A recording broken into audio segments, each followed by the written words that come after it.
Discord. So to go here, you need to make sure you have the Discord app installed on your phone or device. This is for the computer.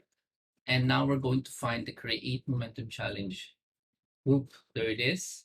And you start with general. Okay, put it here. And then this is where people greet each other. So there's nothing much there to learn. Then bottom line is if greet, say hello, whatever. Any announcements, I put it here. Now start reading paano magkwento. And there's something here that says storytelling lessons. Yan. Okay. So you might think, let me make it bigger so you can see what it looks like. Ayan. Sorry. So these are extremely short lessons. Yan. Yan lang. Basahin mo lang yan. Okay? Basahin mo lang yan. Okay. That's it. And ito, you don't have to write anything after that. This thing is posted for you to know. Then after that, you can go to the next one, which is if you are late. For example, you feeling mo late ka, kasi nauna na sila sa'yo. That's true because nobody starts all at the same time. So there are several batches coming in. Just read this. The concept of late doesn't exist here, so don't worry that you're late. Okay? Tapos, nagbabasa ka lang, no, overwhelmed ka na, basahin mo to. Tapos, feeling mo, sobrang iksi, yan lang yan, no? So, feeling mo, masama ang grammar mo, which is true for me, ako, masama ang grammar ko. So, I just read this. Tapos, meron ditong video on how to correct your grammar using Bing or using any of the other tools that we use. Okay? So, there's a video how to use that. We use Grammara or Bing. Okay? Then, ito yung rules for writing. Yan, maiksi lang yan. Basahin mo yan. Tapos, meron ditong video. Basahin mo na lang. Okay? Then after that, so by the way, lahat ito dapat magagawa mo lang in 10 minutes. Yung pinaka first thing. Okay? Tapos wala akong maisip. Ito yung first part. Kasi lahat ng problema, ito yung mga problema na masisimula. No? The entire Create Momentum Challenge where you ask for people, we ask people to tell us stories. Kwentuhan mo ako. Tapos marami kang reklamo. Ito nga. Late na ako, hindi ako marunong magkwento, ang sama ng grammar ko, overwhelmed ako, wala akong maisip. Ganon. Mag-practice ka dito. Okay? Yan lang, ganun lang. Okay? Tapos ito, on Sundays, pag Sunday, pumunta ka dyan. Kasi I'm telling you, okay, magtrabaho during Sunday, huwag kayong mag-write during Sunday, punta ka dito, basahin mo lang dyan. Tapos ito na yung pinakaunang assignment. Bakit ka sumali? So, sulat mo dito yung dahilan, but that's it. Basahin mo lang yung gawa ng iba, katulad ng ginagawa ko. Ang pinakataas, ito yung announcement ko.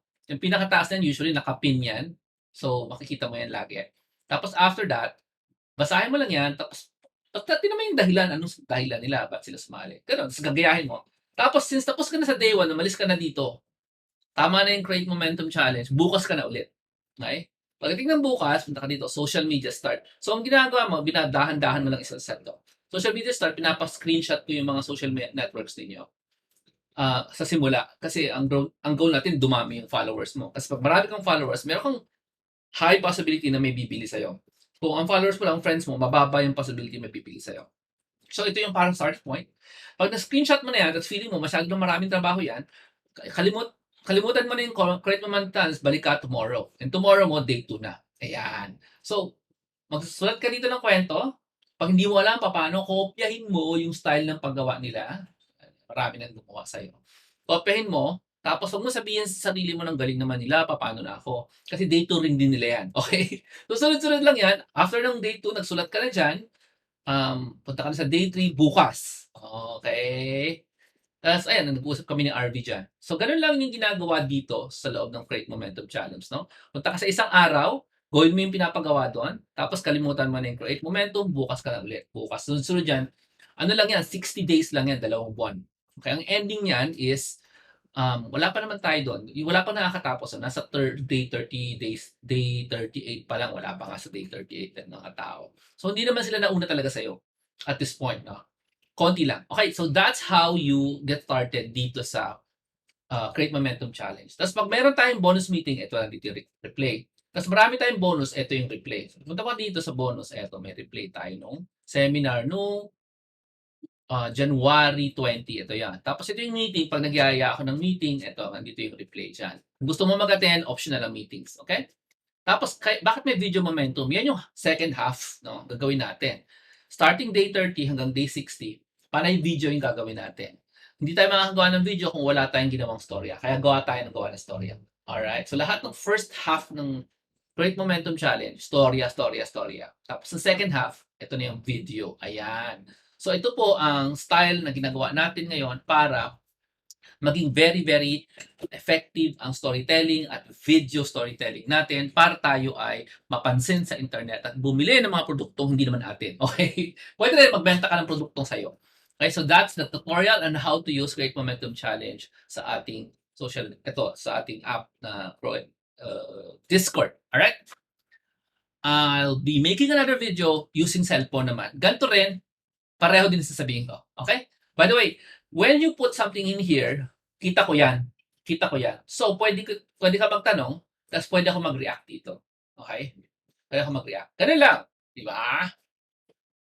Magkwentuhan lang tayo dito. Chatting ito eh. Yung mga members, nahihiya, hindi sila nag-react sa mga trabaho ninyo. So, I told them na mag-react naman kayo para magkasama naman kayo sa grupo. Okay? So, pwede kayo mag-react. Pero generally, ako lang nagre-react. So, pag punta mo sa next day, huwag mong pansinin yung mga higher days, pansinin mo lang yung mga lower days kung nasaan ka na. Okay? Para alam mo. Pwede mo naman atang itag yan eh. Tingnan natin ha. Hindi ko alam kung pwede ka mag-tag. Wala ata. Yeah. Pwede mo siyang kulayan. Tapos na ako dito. Dito na ako sa time na. Hindi ko alam. Okay? Pero tandaan mo anong araw yung nagawa mo, tapos +1 ka lang ng +1 until 60 days. Ayan po ang Create Momentum Challenge. At the end of 60 days, makakagawa ka ng skill, ng storytelling, tapos magkakaroon ka ng napakadaming videos na gustong panoodin at gusto ka tuloy sundan ng mga tao. Okay? This is Jomar Hilario. Kung hindi ka pa member ng Create Momentum Challenge, you can become a member by simply joining us in this website. Here, padala ko sa inyo ang link, Create Momentum Challenge, jhilar.com/momentum. Ayan ang link. Ayan. jhilar.com/momentum. Diyan ka sumali para makasali ka sa group na to. Okay? God bless.